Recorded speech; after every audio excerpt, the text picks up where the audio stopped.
Hello everyone, JWE here.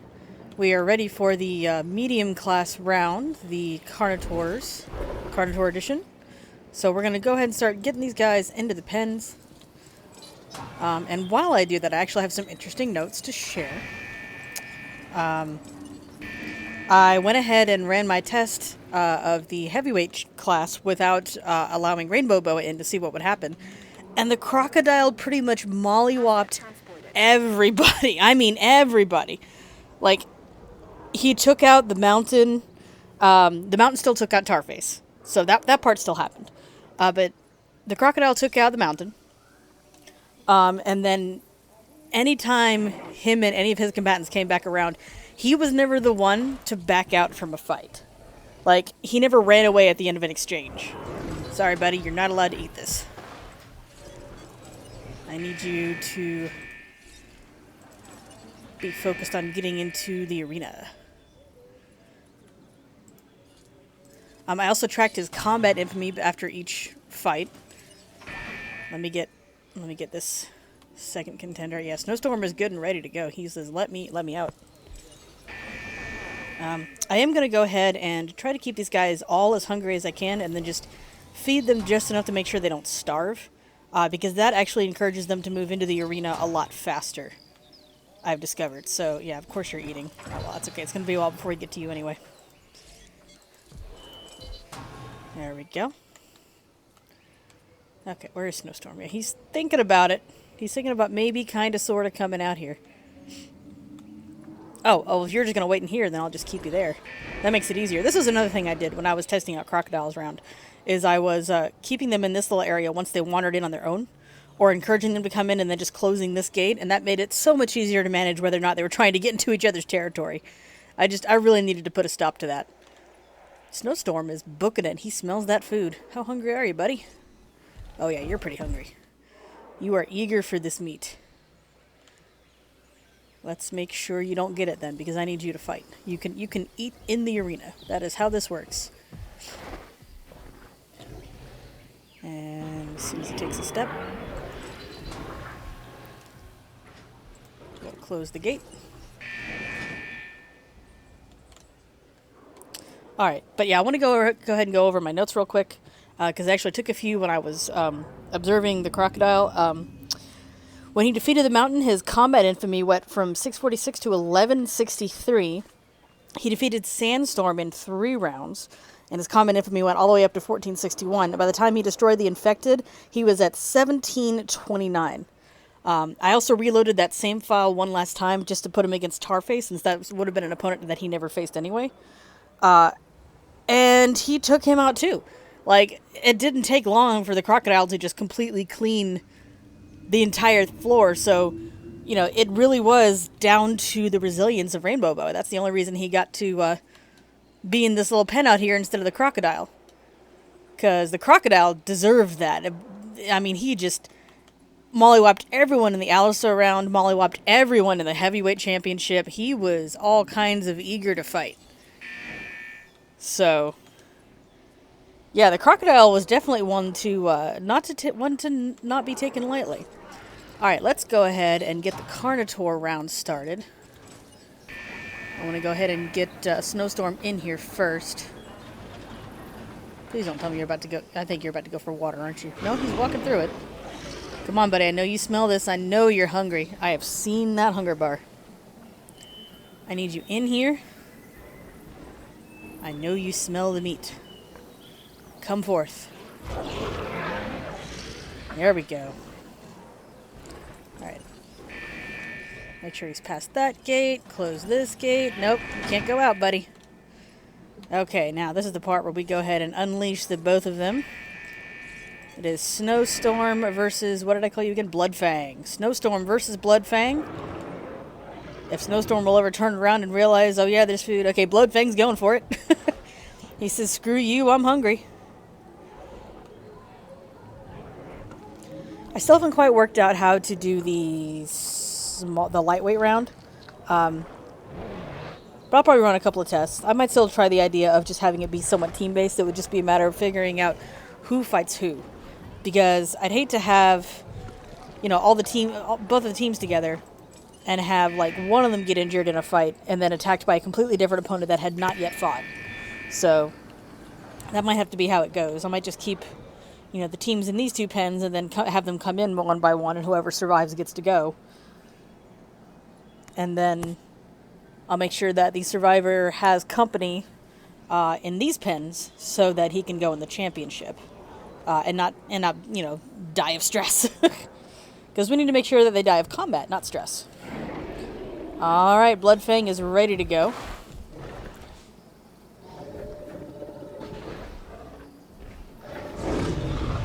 That's kind of a grunty growl. Okay, Bloodfang strikes first. Scars across the muzzle. Interesting kind of little hissy roar there. Gonna do some tense circling. Bloodfang goes in again, so Snowstorm should be coming up with another round. Yep, there's that retaliation, nice and quick.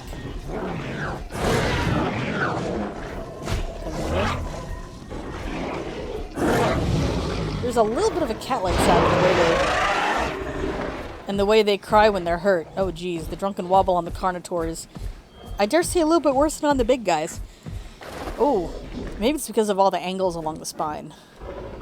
That might be it, because this is, yeah, that was something. Yeah, Snowstorm is having none of it, but Bloodfang's not giving up yet. So we'll go ahead and let them do their thing, because as we know from past experience, the same species rounds always take a bit longer than the others, so I'll get back to you guys when they're ready to fight again. Snowstorm is ready.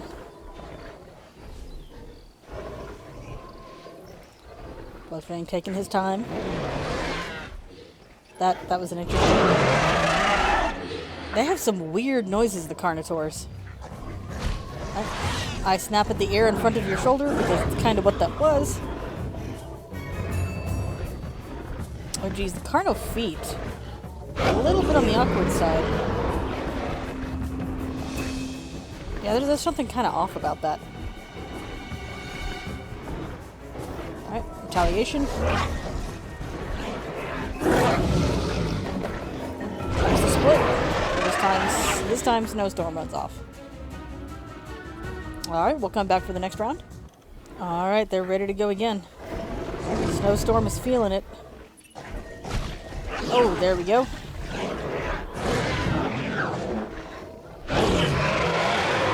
These are some interesting roars. I do like that they have their own unique sound. I think the legs are just a little bit too, going just a bit too far. But the toes are the weirdest thing. Alright, that's the second time Bloodfang has been forced to retreat, so let's see, we're at 13 and 13. The next round or two should be what determines it. I think that this door is just forever closed for maintenance. Like, despite all the money that the park makes and making dinosaurs fight, it just refuses to fix this one door. And they're ready to go again.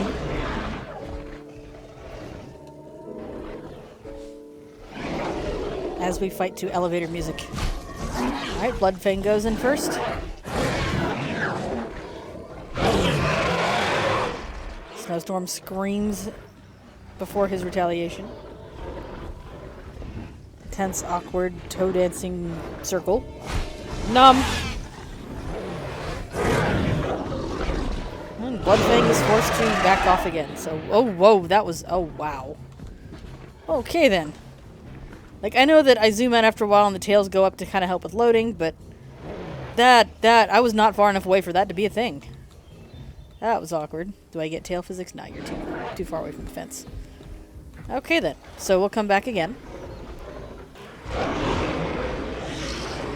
I would like to point out how in sync these two are. Alright, here we go again.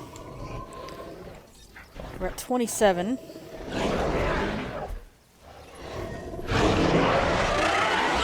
These are some loud obscenities.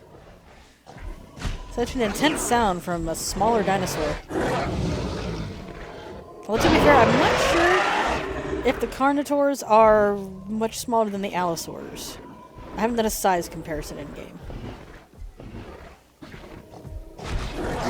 I bite the air in front of your shoulder. Oh, and it looks like the first battle goes to Bloodfang. Alright, buddy. Oh, nope, still Still kind of the same animation, it's just really awkward. Oh wow, yeah, that's really, really awkward. I think these guys kind of need different animations there. But that's okay. Alright, so Bloodfang wins. We'll go ahead and take out Snowstorm here. And let him come back this way to recover. Let's see, the next competitor is going to be Forest Racer. So we'll go ahead and activate this feeder so we can lure him out. And I just had to give Firebrand a little bit of food because he was about to hit that red zone. But the other two are still doing okay. The Grounder still is starting to get close to starving. And Dune Spice is just about hungry. I'm tempted to change his name to Dune Spicer, but I don't know, that sounds even more tacky. I like to think of Dune Spice as that one contestant that everyone was like, who the frig is this guy? Whereas everyone else is like a well-known competitor. Alright. That's right, come on down, buddy. Need you to come on down and not have much, because I gotta make sure that you are actually lured in by the lure.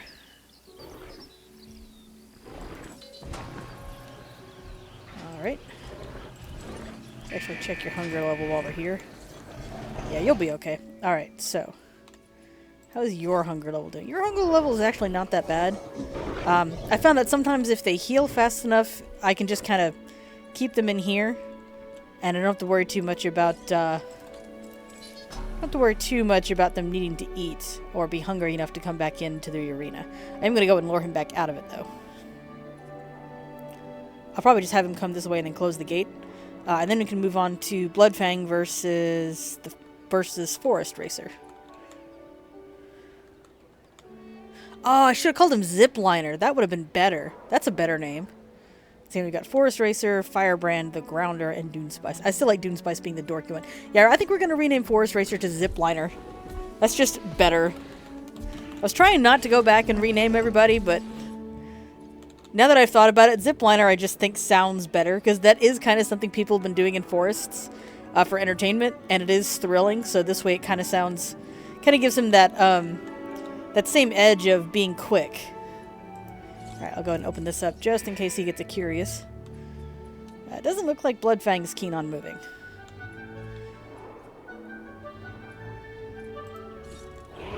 Yeah, you'll see how close Firebrand is. He was just about here, and I let him get in a bite or two from his feeder. But this will keep them nice and sharp and ready for transportation, as opposed to having to wait for their hunger to die down. Okay. And you see, he's alright, 53%, and his food is still decent, so I'm honestly not worried about him even getting a meal in. He should heal up nicely without the need to eat more. Because that was what was happening a lot to the crocodile when I ran my test round. So I figured that would be something I could implement with these guys as well. And with all other future contestants. Because that way, I don't have as much of a problem with them being like, well, maybe I should go this direction. Probably with the exception of the Acros. Because, man, even when they were really hungry, they were still kind of potato brains.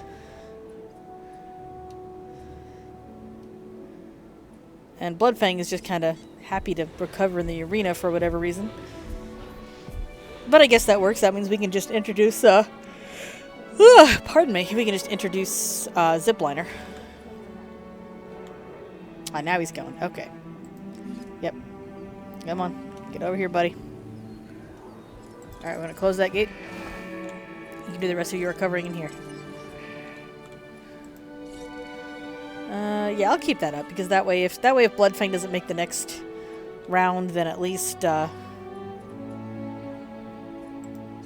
I can go ahead and lure in Zipliner just to get him stuck in here while Bloodfang recovers.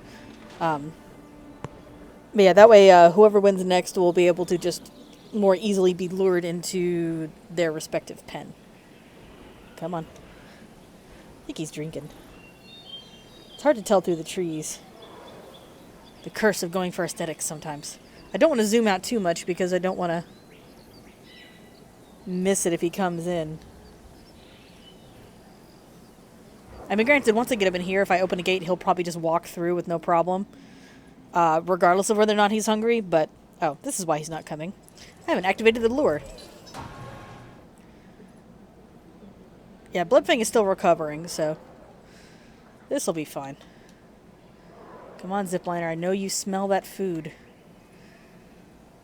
Still roaming. There it is, looking for food. Okay. Come on in. I kind of like this view. It's neat. I wish I could get this close to the ground with a free cam. Okay, buddy. Yeah, that's right. The food's over here. Okay, good. Alright. Activate this one.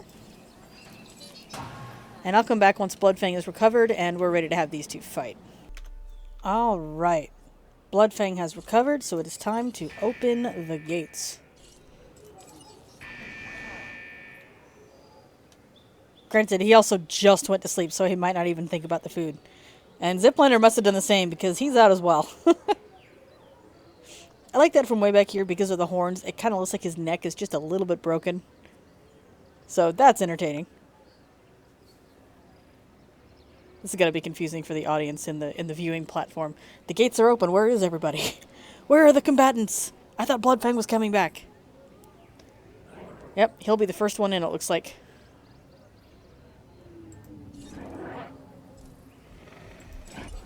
Yep, and he is all ready to fight Zipliner.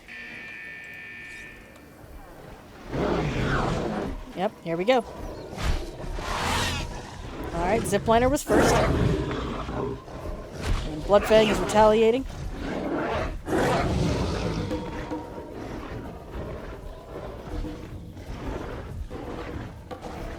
Chomp. It sounded just a little bit odd there.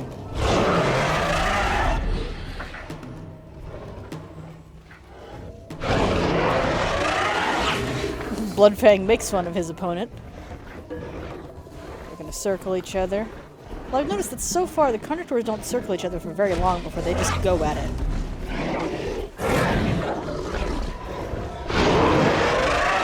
Alrighty. I think one thing I am going to do... Well, because I never can really tell. I was considering waiting to come back in until that final bout, just because the same species rounds do always take longer. But I'm not really going to know when that is, because I think it happens in about 4 rounds, sometimes 5. It was definitely like 6 with the Acros, because man, that resilience. But we'll come back when they're ready to fight again regardless. Alright, they're ready to go again.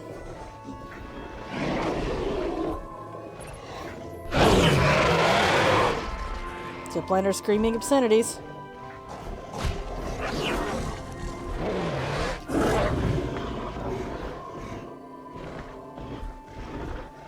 That awkward toe circle.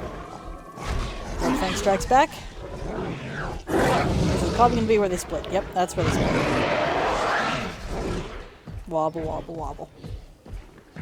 Oh, are we going to get some physics? Some physics glitches? Probably not. I imagine it's going to be harder to get physics glitches from these guys just because they're so much smaller than the heavyweight class. Alright, here we go again. Can Bloodfang hold on to his title?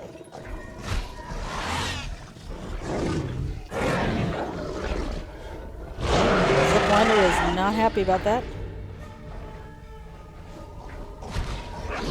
Retaliation. Nope, not going to be decided this round. Alright, we're ready to go again. Come on, Bloodfang. Get in position. Oh, he goes in first. And has not decided it yet. The Zipliner is coming back with a quick retaliation. Oh my goodness, you guys are going to be like the Acros, aren't you? Let's see what percentage we're at. 12 and 12. We should be getting pretty good there. I'm going to double check on Dune Spice over here. Yeah, I was able to get his food up good. Yeah, I had to come back and check on these other guys because they were starting to get pretty hungry. To the point they were starting to lose health. So I had to make sure they at least got above that red line enough to satisfy the need to heal without getting completely full. Speaking of, these two are starting to get hungry. I need them just hungry enough to be able to lure them back out of the arena, whichever one wins. So we'll see who that is. Looks like we're ready to re-engage. odd little tail pop. Alright. Bloodfang is the first to throw out an insult. And he strikes first. Zipliner's still not done. Eventually, there will be a winner. Oh, that knee wobble. Oh, they both do it. Okay. So with the Allosaurs, this is the longest circle they've had. Yeah, with the Allosaurs, it's all like one weird knee wobble. With them, it's like a knee shake. Oh, this is how many rounds now? I'll have to go back and count on the video. This might be the next step. What are y'all's resilience genes at? Maybe that'll help me determine. Your resilience is only at 43. What gives? Okay, well, we'll come back when the next one is up and going. I do have our next competitors incubating. I really wish they would come back together that quickly.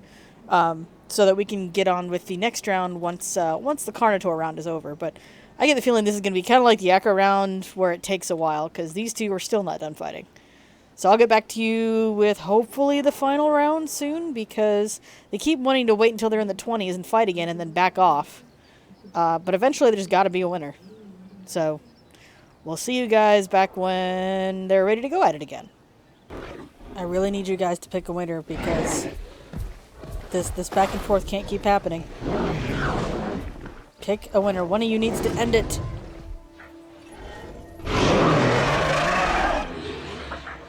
Bring an end to this tournament. Marty goes in first. Does he have it? Nope.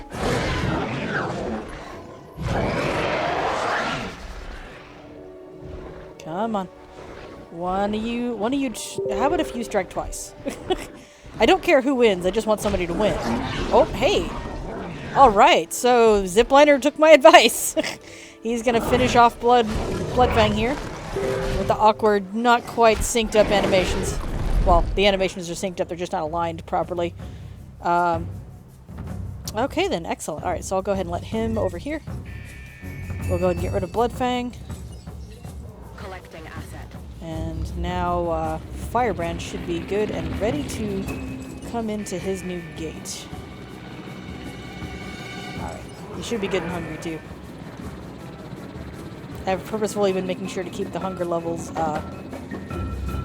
quite high, or I guess technically quite low, so that they are eager to go. I'll let him get at least a bite in so that, you know, he doesn't starve while Zipliner recovers. But the Zipliner has taken the lead, so with that I'll wait until we've got Firebrand here in the next round, and I'll start the next video when these two are ready to go into the arena.